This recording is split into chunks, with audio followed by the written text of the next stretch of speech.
DIY English. Learn words through making. Introduction. Imagine you are looking for fun things to do this weekend. Maybe you want to build something cool, make a cozy scarf, or fix something broken. You find a good video. As you watch the person carefully do things, something amazing happens. You learn new English words without even trying. This book will show you how to use DIY videos to learn English words. It's a fun way to learn words you can really use. Many people try to learn English with books or in classes. These can help, but sometimes it feels like you just memorize words without using them. It's hard to remember words if you don't see them used, right? But what if there was a better, more natural way? What if you could learn English by doing and watching?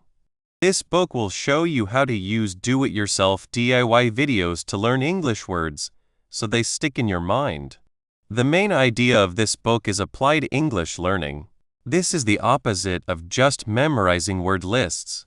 Applied English learning means learning words when you need them and when you see them used in real situations. DIY videos are perfect for this. When you watch someone build something, you don't just hear the word for a tool. You see it, hear it, and understand what it's for right away.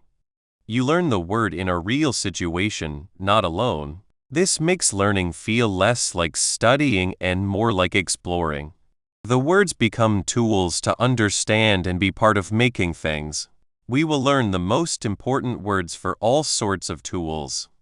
You will learn the names of tools, how people talk about them, and how they are used in instructions.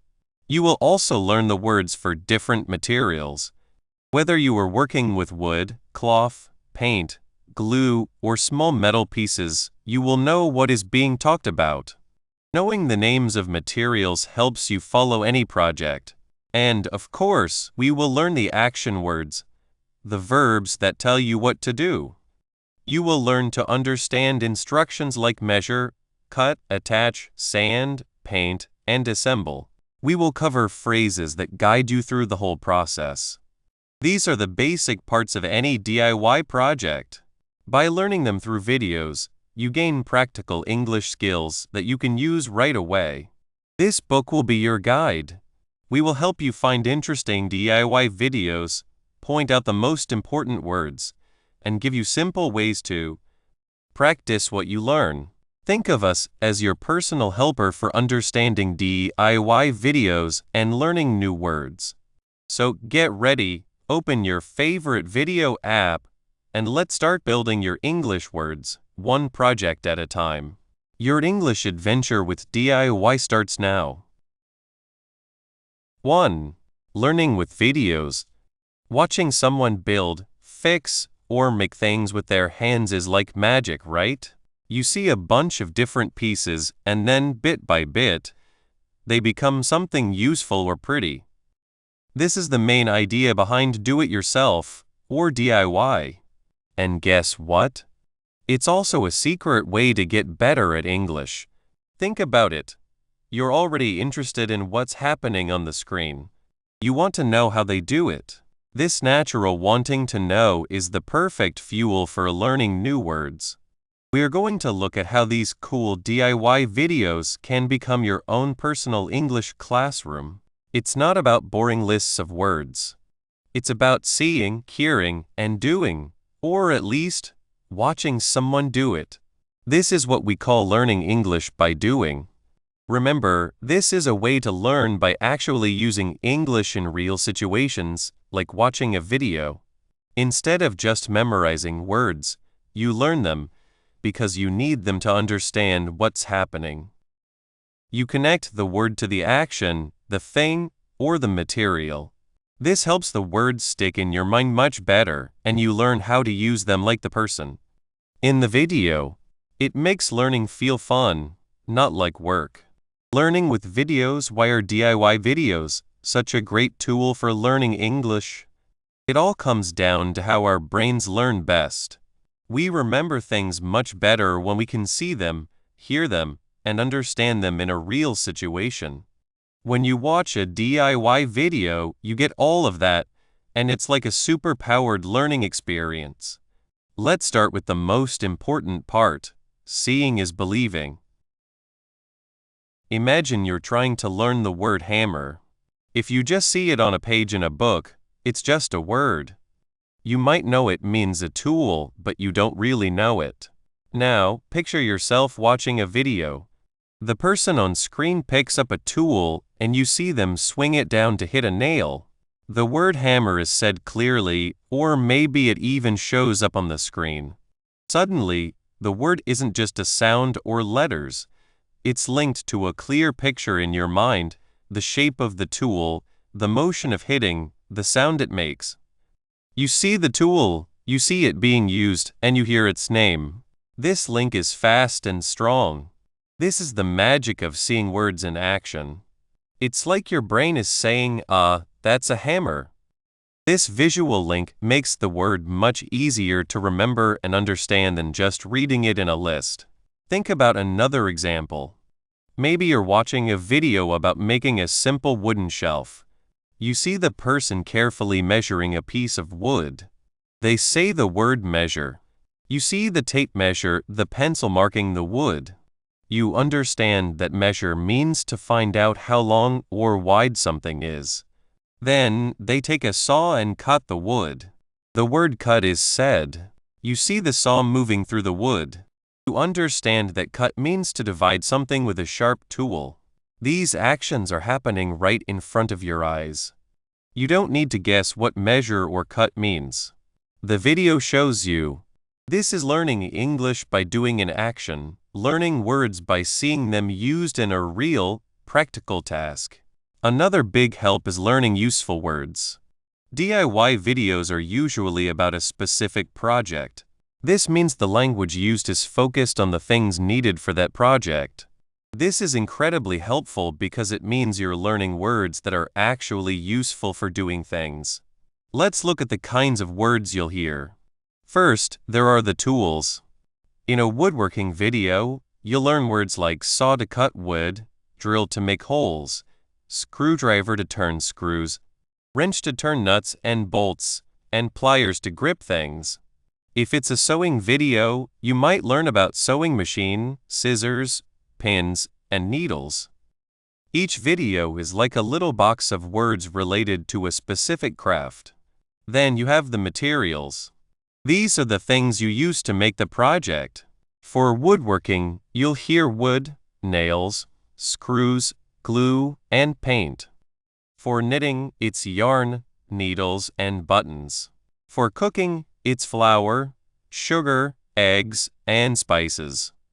Seeing these materials being held and used helps you understand what they are and how they fit with the project.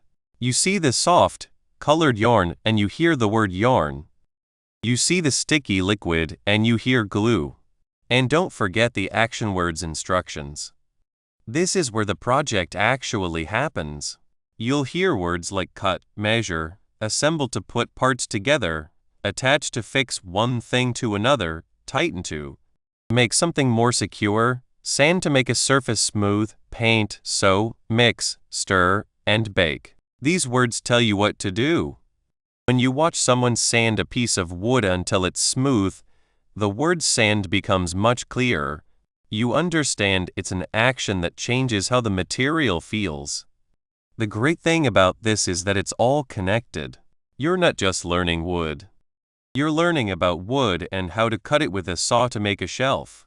All these words are linked together in your mind because you saw the whole process. This is a much deeper way of learning than just memorizing single words. Another great part is hearing words again and again. DIY videos often show the same steps or use the same important words multiple times. This is great for learning. Think about a common saying in woodworking. Measure twice, cut once. You might hear this at the start of the video, then again when the person is actually measuring, and maybe even when they're about to cut. Each time you hear it, the words measure and cut are made stronger. You're hearing them in context, seeing the actions, and the repetition helps them sink in. Or imagine a cooking video where the chef needs to add flour to the bowl. They might say, "Now we add 2 cups of flour." Later, when they are mixing, they might say, "Make sure the flour is mixed in well." The word flour is repeated, and each time it's used in a slightly different way, showing you more about its role in the recipe. This natural repetition is like having a patient teacher who keeps reminding you of important words without you even noticing you're being taught. It's learning by being surrounded by the language, where the language is part of the activity. This brings us to the third big point, being interested and wanting to learn. Let's be honest, sometimes learning English can feel like a difficult job. You might sit with a book, trying to memorize words, and after a while, your mind wanders. But with DIY videos, it's different. You're watching something interesting. You're seeing a project come to life. There's a feeling of success and accomplishment, even if you're just watching. This entertainment part is a huge reason to keep going. When you're really interested in learning how to build a birdhouse, or knit a warm scarf, or even fix a small problem around the house, you're already motivated. The English words you learn are not just random words. They are the tools you need to understand and enjoy this interesting activity. It feels less like studying and more like exploring a hobby. This makes you want to watch more videos, learn more words, and maybe even try the project yourself. This good cycle of interest, learning, and satisfaction is the heart of learning English by doing. It shows that language skills can be built through everyday experiences and things you enjoy doing. Now let's think a bit more. How exactly does the visual nature of DIY videos help in understanding and remembering English words for tools and materials compared to older ways of learning? Well, older methods often use general definitions or pictures in a book. You might see a drawing of a saw, but a drawing is still. It doesn't show you the sharp edges, the way it moves, or the sound it makes. A video, on the other hand, shows you the whole experience. You see the saw moving, you hear the nice zzzzzzzzzt as it cuts through wood. You see the wood dust falling. You see the person holding the saw firmly, using their body to make the cutting movement. This experience that uses sight, sound, and understanding the action creates a much richer and more memorable link to the word. It's the difference between looking at a map and actually walking the path. The video provides the path, the action, and the spoken directions all at once. For materials, it's similar. You can read that sandpaper is used to smooth surfaces. But watching someone take a piece of rough wood and rub it with sandpaper, seeing the wood become clearly smoother and feeling the change in texture, even if you're just imagining it, is far more powerful. You see the rough bits on the sandpaper, you see the dust it creates, and you see the material change. This visual and feeling connection makes the word sandpaper and the action to sand much more real and easier to remember. However, learning with videos isn't always easy. We need to talk about some common problems learners might have. One big one is how fast people talk. Many people in DIY videos speak quite quickly, especially when they're explaining a technical step. This can be too much for beginners. Another problem can be accents you don't know. English has so many different accents, and some can be harder to understand than others.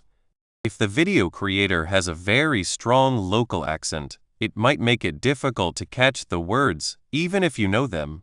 Finally, sometimes the instructions themselves can be complicated, even if the words are simple. The steps might be very detailed, or the project might involve many small parts, making it hard to follow everything. So, how can you fix these problems? The good news is, there are simple answers. First, for how fast people talk, most video sites have a playback speed setting. You can make the video go slower. Start at 0.75x or even 0.5x speed. This gives you more time to understand what you're hearing and seeing. As you get more comfortable, you can slowly make the speed faster. It's like training wheels for your ears. For accents you don't know, don't give up. Try watching videos from different creators and different places. The more you hear different accents, the better you'll become at understanding them. Also, many videos have written words on the screen, subtitles, or closed captions. This is a huge help. You can turn them on, and you'll see the words being spoken written out on the screen. This helps you connect the sound of the word to how it's spelled, and it's incredibly useful for catching words you might have missed. You can even stop the video and look up words you don't know. When the instructions are complicated, it's okay to watch the video more than once. You don't have to understand every single word perfectly the first time. Focus on the main steps and the most important words. You can stop the video at each step, try to understand what's happening, and then watch it again. If you're interested in the project, you'll naturally want to rewatch parts to make sure you understand. Another helpful tip is to choose videos that are made for beginners or are like guides. These often have clearer instructions and slower speech. Look for titles like Easy DIY Birdhouse for Beginners or Simple Knitting Scarf Tutorial. So, when you think about it, watching DIY videos is a very smart way to learn English. It's practical, it's fun, and it uses learning English by doing. 2. DIY projects for beginners. Starting your English journey by making things feels exciting, right? But maybe you're thinking, where do I even begin? It's like looking at a big box of tools and not knowing which one to use first. That's okay. The best way to start learning new English words through making is to pick projects that are like learning your ABCs. These are the easy projects for beginners. They are not too hard, they use tools you might know, and the steps are usually very clear. Why are easy projects so good for learning English? Think about it. When a project is easy, you don't have to worry a lot about making mistakes. Your brain has more room to listen and understand the English words the person in the video is using. You're not worried about cutting the wood wrong or putting pieces together in the wrong way. Instead, you can really focus on the sound of the words, the way they are said, and the pictures that go with them. This is the main idea of learning English by doing, using something you like, making things, to learn language in a way that feels natural and fun, not like hard work. You're not just remembering words from a list. You're seeing and hearing them as they are used for a real task. Imagine you're watching a video about building a simple birdhouse. The person might say, "First, we need a piece of wood." You see them pick up a flat piece of wood. Then they might say, "Now, let's measure it." You see them using a measuring tape. Later, they'll say, "We will cut the wood here." You see them using a saw. You're learning the words wood, measure, and cut not from a small card, but by watching someone actually do it. This connection with what you see makes the words stick in your mind much better. It's like having a helpful friend showing you exactly what each word means right in front of you. So, what kind of projects are perfect for this? Let's look at a few that are wonderfully simple and have many useful English words. One great example is making a simple birdhouse. Think about a small, basic one, just a few pieces of wood put together. To build this, you'll likely hear words like tools, saw to cut the wood, hammer to hit nails, small metal sticks to join wood, screwdriver if screws are used, measuring tape to get the right sizes. Materials: wood, the main stuff to build with, paint to make it colorful and protect it, brush to put the paint on. Actions: verbs: measure to find out how long or wide something is, cut to make a piece smaller, nail to join pieces with a hammer and nails, paint to add color, assemble to put parts together. When you watch a video for this, you'll see someone holding a saw, moving it along a line on the wood. You'll hear them say, "Now cut here." You'll see them pick up nails and use a hammer. This happens again and again, seeing and hearing the word at the same time, which really helps it stay in your memory. It's learning English by doing, learning words that are directly used for the task you are doing. Another fantastic project for beginners is making a basic picture frame. This doesn't need to be fancy. You might use 4 pieces of wood or even cardboard. The words here are similar to the birdhouse, but add a few new, useful words. Tools: saw again, for wood, glue gun for sticking things together, scissors for cardboard or cloth, ruler like a measuring tape, but usually shorter, craft knife for careful cuts. Materials: wood or cardboard, fabric or paper to cover the frame or put behind the picture, paint or markers to decorate, glue. Actions: cut, glue to stick things, decorate to make something look pretty, measure, assemble. Imagine watching someone cut strips of colorful cloth with scissors to wrap around a plain frame.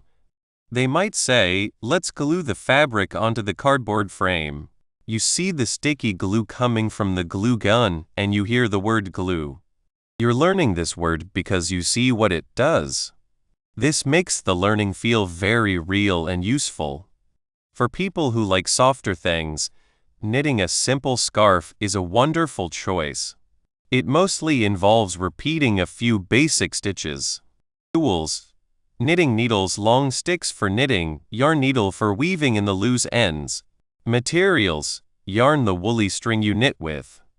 Actions: cast on the first step to start knitting, knit the main stitch, purl another stitch, though a very simple scarf might only use knit, bind off the last step to finish. Watching someone's hands move as they cast on stitches with their knitting needles and yarn is incredibly helpful. When they say, "Now knit every row," you see the stitch being made over and over. The repeating and knitting matches the repeating of learning key words. You'll hear yarn, needles, knit, cast on, bind off many times. This repetition is a superpower for learning language. And how about decorating a plain tote bag? This is so creative and uses simple ways to make things. Tools: fabric markers or paint, stencils, shapes to help you draw, scissors if you're cutting fabric, sewing machine or needle and thread for more advanced decoration. Materials: tote bag, the plain bag, fabric, paint, stencils, embroidery, floss for sewing. Actions: draw, paint, stencil to use a stencil, sew, decorate. If someone is using a stencil to paint a design onto a tote bag, you'll hear them say, "Place the stencil here, then paint over it." You see the stencil as a guide and the paint going onto the bag. This visual context makes the words so much easier to remember. The great thing about these beginner projects is that they clearly show you what's happening. DIY videos are fantastic because they show you what's going on. This is a huge help for people learning language. You don't just hear the word hammer, you see it being used to hit a nail. You don't just hear paint, you see the colorful liquid being spread onto the wood. These visual clues are powerful ways to remember new words. They help your brain connect the sound of the word with a real thing or action. This makes learning feel less like studying and more like exploring. When you finish one of these simple projects, even with some help from the video, something amazing happens. You feel proud. You made something. And while you were making it, you learned new English words. This feeling of success is very important. It makes you feel more sure of yourself. You realize, hey, I can do this. I can build things and I can learn English at the same time. This feeling of being more confident is like adding extra power to your learning. It makes you want to try another project, and another, and each time you'll learn more words and become more comfortable with the language. This is how learning English by doing truly works its magic. It turns your hobbies into powerful ways to get better at skills. So, the next time you feel a little shy about starting a DIY project or learning English, remember these simple ideas. Pick something small, something fun, and let the video guide you. You'll be surprised at how many new English words you'll learn just by following along and making. Once you have chosen your first simple project and started learning those important tool and material words, the next step is to look more closely at the actions involved. Understanding the verbs and phrases that explain how to actually do the project is very important for truly mastering learning English by making things. 3. Crafting skills and techniques. Learning to build things with your hands feels so good, doesn't it? It's like magic when parts come together to make something new and useful. But sometimes, when we watch DIY videos, we get stuck. We see the cool tools and things, and we understand the pictures. But then the person on the screen starts to talk. Suddenly, it's not just about seeing, it's about hearing and knowing what to do. This is where learning English through DIY really begins. I remember when I first tried to build a simple shelf. I had all the wood, the screws, and the paint. I looked at the picture and it seemed easy. But when I watched a video, the person said, "Now, you need to measure the wood carefully." Carefully? These words felt like small walls. I could see him holding a ruler, but the word measure and the way he said carefully were a puzzle. It wasn't just knowing the word wood or shelf. It was about the action of making it happen. That's why focusing on the skills and ways to do things in these videos is so important. It's like learning the secret language of making things and how to do them. We often think learning new words means memorizing lists of things, a hammer, a nail, a piece of wood. And yes, knowing those words is very helpful.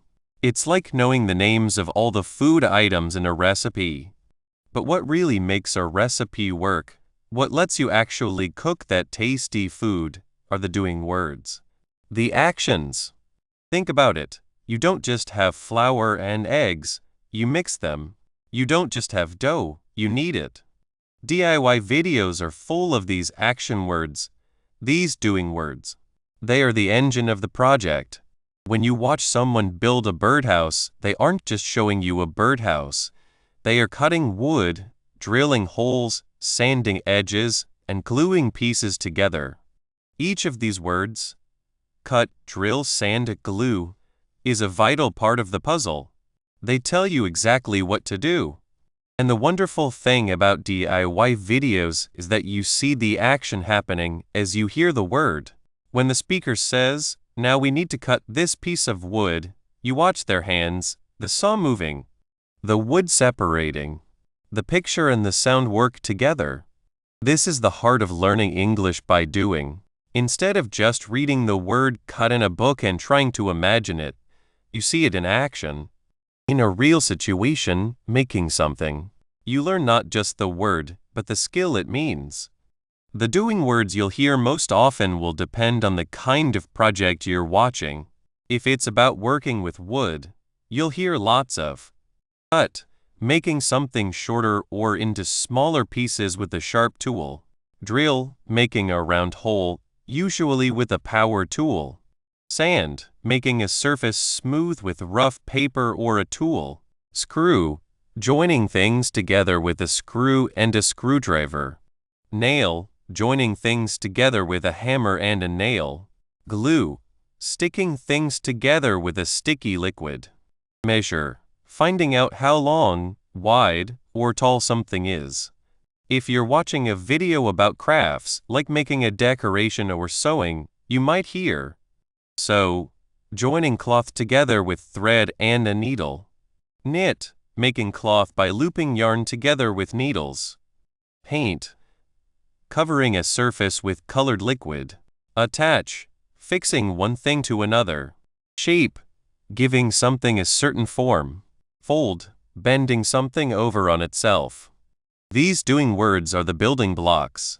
Once you start noticing them, you'll find they show up in many different projects. Learning cut from a video about building a bookshelf means you can also understand it when someone talks about cutting cloth for a shirt or cutting vegetables for dinner. The skill moves to other things, but just knowing the doing word isn't always enough. Sometimes, how you do the action is just as important. This is where describing words that tell us how or what kind, come in. They add color and details to the instructions. Think about that word carefully. I heard when measuring the wood. The speaker didn't just say measure. They said measure carefully. This tells me how to measure. I should be slow, exact, and pay close attention. If I just measured quickly, my shelf might not be straight. The video shows this by having the person hold the ruler very still, perhaps checking the line again. It's this picture, along with the word carefully, that really teaches me the meaning. DIY videos are great at showing us these how words and what kind words in action. Sand the wood smoothly. You see the person moving the sandpaper back and forth until the surface looks and feels perfectly flat. Mix the paint thoroughly. You watch them stir and stir until there are no lumps and the color is the same all through the can. Attach the handle securely. You see the screw going in firmly, making sure the handle won't come loose. Cut the fabric straight. The video might even show a ruler or a guiding line to make sure the cut is perfectly even. Apply the glue evenly. You see the glue spread out in a thin, steady layer. These describing words are like small instructions within the main instruction. They help you avoid mistakes and make your finished project look like it was made by a pro.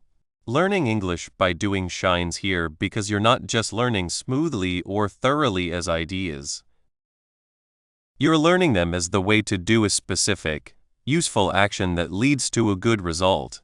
You can almost feel the smoothness of the wood or the firmness of the attached handle as you watch and listen. And what about understanding the order of things? DIY videos are masters at showing us the steps in order. This is where phrases that tell us when things happen become clear. You'll hear, first, let's get our things. You see them laying out everything needed. Then, we will cut the wood. You see the measuring and cutting happening.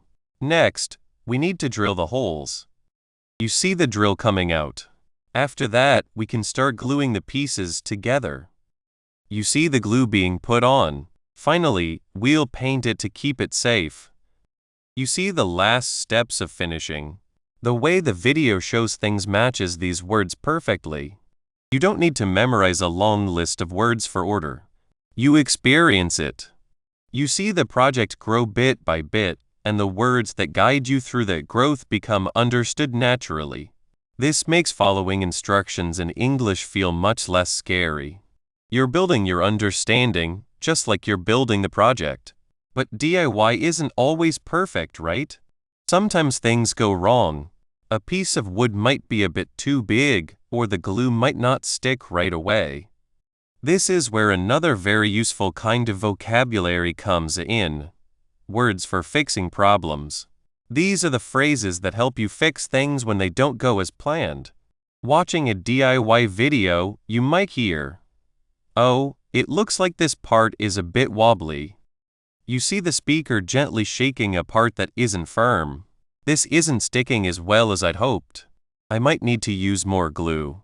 You see them adding more glue and pressing the pieces together again. "It seems I cut this piece a little too short." "No problem, we can fix that."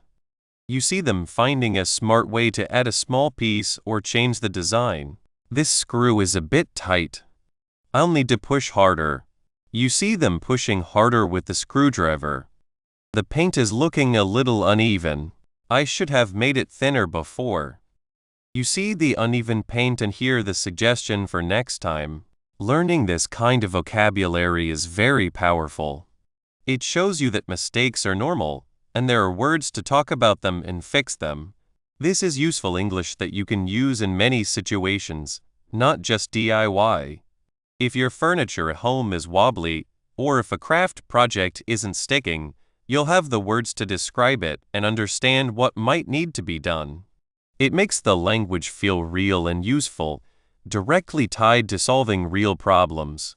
So, how do DIY videos visually show the meaning of how words and what kind words that change actions, making them easier for learners to understand than just reading them? It's through a mix of picture clues and the situation. Take the how word evenly.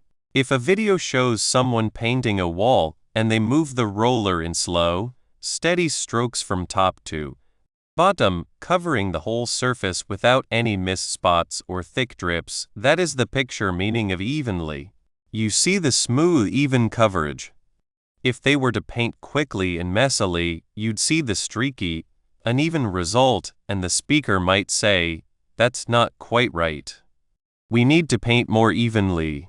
The difference between the good result and a not so good one, along with the describing word, makes the meaning clear. In the same way, for what kind words like securely when a handle is attached to a drawer. You see the person tightening the screws, perhaps giving the handle a firm pull afterward to show it's not going to fall off. The action of tightening and the handle staying firm afterward visually confirm the meaning of securely. It's not just a word, it's a showing of a good, firm attachment. The direct link between the spoken word and the visible action creates a strong, memorable learning experience. This is learning English by doing in its most basic form, language learned by making, seeing, and experiencing. By learning the how language of DIY, you're not just learning words, you're gaining the confidence to follow instructions and actively take part in projects. This ability to understand and do steps is the base for tackling harder tasks and, in turn, growing your English words even more. You're building skills, both with your hands and with your mind, one word, one action, one project at a time. 4. Vocabulary for tools and materials. Have you ever watched a video of someone making something and thought, "That looks fun. I want to do that." But then you got confused because you didn't know the names of the things they were using? I've been there. I remember wanting to build a simple shelf. The video showed someone using a shiny metal tool with a spinning top to make holes. Then they used another tool to push screws in. I had no idea what they were. My dictionary didn't help much, and I felt stuck before I even started. It was like trying to follow a recipe but not knowing the names of the food or the kitchen tools. That feeling is why learning English by seeing and doing is so powerful, especially when we watch videos about making things. Instead of just looking at lists of words for hammers and nails, we see them. We see the hammer hitting the nail, the saw cutting wood, the paintbrush spreading color. This makes learning feel real and exciting. We're not just memorizing words, we're understanding how words work in the real world, just like you're doing right now. By learning English, it's like learning to cook by actually cooking, not just reading about it. Videos about making things are amazing for learning words because they show you everything. When you see a tool or a material on the screen, your brain makes a connection. It's like a little light bulb turning on. You see the object, you hear its name, and you often see it being used. This is much better than just seeing a word in a book. Imagine trying to learn the word screwdriver without ever seeing one. You might know it's a tool, but what does it do? A video shows you. It shows the tip going into a screw and turning it. Suddenly, the word screwdriver isn't just a word. It's a picture, an action, a purpose. This learning by seeing helps the words stick in your memory much, much better. It makes learning feel less like schoolwork and more like discovering secrets to making cool things. Let's start with the tools. Think of tools as the helpers that make projects happen. We can group them to make them easier to remember. First, we have cutting tools. These are for making things smaller or shaping them. The most common one you'll see is a saw. There are many kinds of saws. You might see a handsaw, which you move back and forth with your hands to cut wood, or a power saw, which uses electricity and cuts much faster. If you need to cut cloth or paper, you'll often see scissors or a craft knife. For cutting wires, there are wire cutters. Then, we have measuring tools. It's very important to get the size right in projects, so these are very useful. The most basic is a tape measure. It's a flexible strip, usually metal or plastic, with numbers on it. You pull it out to measure how long something is. You might also see a ruler, which is usually a stiff, flat piece of plastic, wood, or metal, also with numbers. For drawing straight lines, a square is very helpful. It's shaped like the letter L and helps you draw or check right angles, those perfect corners you see on walls or boxes. Next are fastening tools. These are for joining things together. The most common tool for this is a hammer. It has a heavy metal head and a handle, and you use it to hit nails into wood or other materials. For putting in screws, we use a screwdriver. There are different types of screwdriver ends, like flathead and Phillips head. Phillips head screws have a cross shape on top, and you need the right screwdriver to fit that cross. You'll also see wrenches and pliers. Wrenches are often used for nuts and bolts, which are like screws but have a different shape. Pliers are great for gripping things, bending wires, or sometimes cutting them. There are also drilling tools. To make holes, you'll see a drill. This is a power tool that spins a bit very fast. You put different drill bits on the end of the drill to make holes of different sizes. Some drills can also be used with special bits to screw things in, acting like a power screwdriver. Finally, think about shaping and smoothing tools. After you cut wood, it might feel rough. Sandpaper is a piece of paper with rough material on it, used to make surfaces smooth. You rub it back and forth. You might also see a file, which is like a metal rasp that can shape or smooth wood, metal, or plastic. Now let's talk about materials. These are the things you actually build with. The most common material in many projects is wood. You'll hear about different types of wood, like plywood made of thin layers of wood glued together, MDF, a wood product made from wood fibers, or specific types like pine or oak. You might also work with metal. This could be thin sheet metal, metal rods, or screws and nails made of steel or brass.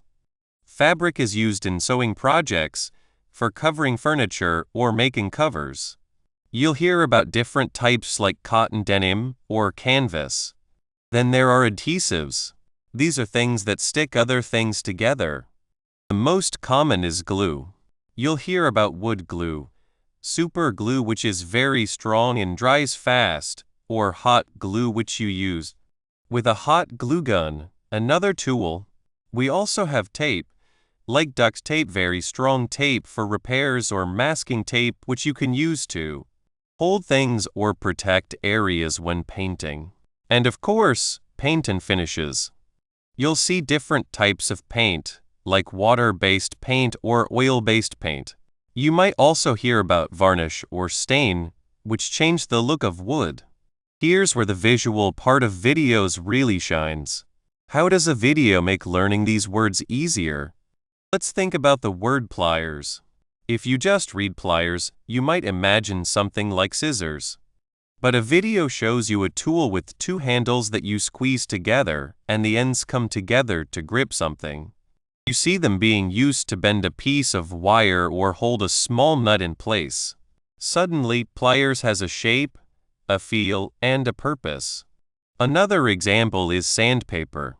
You might read that it's for making things smooth, but a video shows you the paper with little rough bits, and then you see someone rubbing it on a piece of wood. You can almost feel the roughness and see the wood becoming less rough and more smooth. You might even hear the sound of the sandpaper on the wood, which adds another layer to your learning.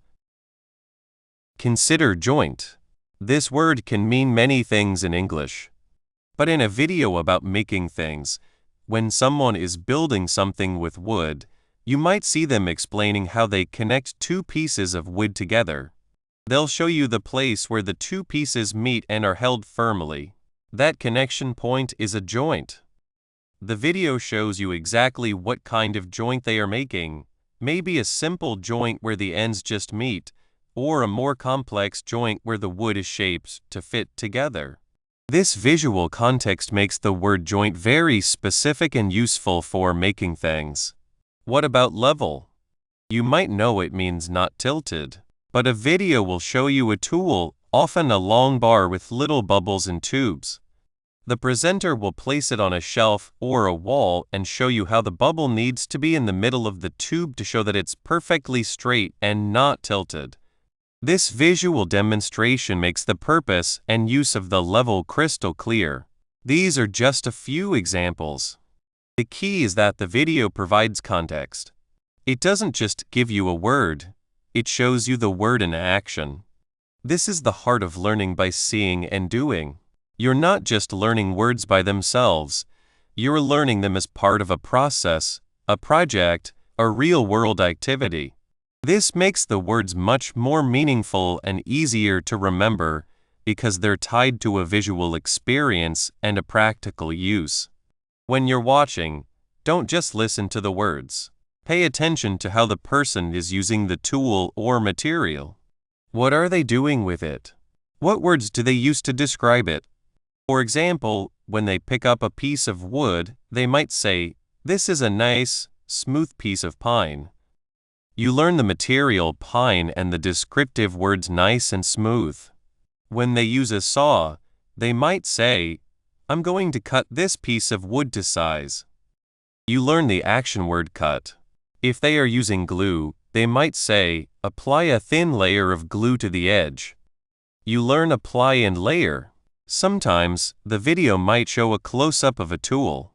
You might see a drill bit with sharp edges. The person might say, "This drill bit is very sharp." You learn drill bit and the adjective sharp. Or they might be showing you a strong piece of metal and say, "This bracket is heavy-duty." You learn bracket as support and heavy-duty meaning strong and made for hard work.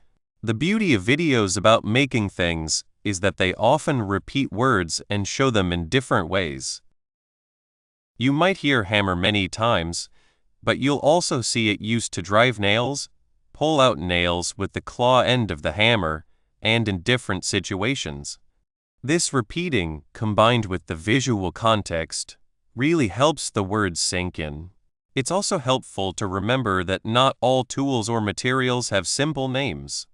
Sometimes a tool might have a longer name, like orbital sander or router. Don't worry if you don't understand it all at once. The video will likely show you what it looks like and what it does. You can pause the video, go back, and even look up the word later if you want.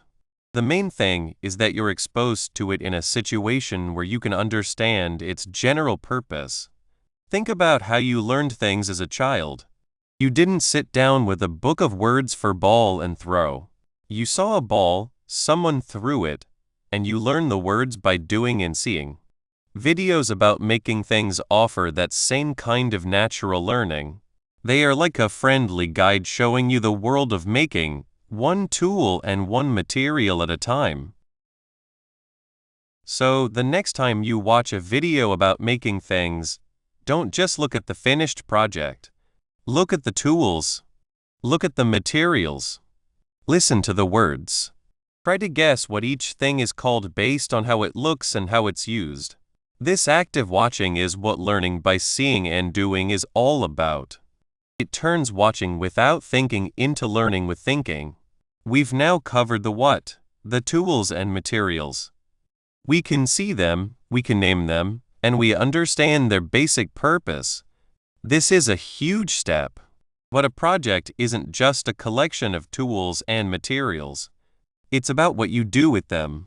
So, in the next part, we'll move on to the exciting part, learning the words for the actions and steps that bring a DIY project to life. Get ready to learn how to make things happen. Conclusion: we have come to the end of our time together. Think back to when you first opened this book.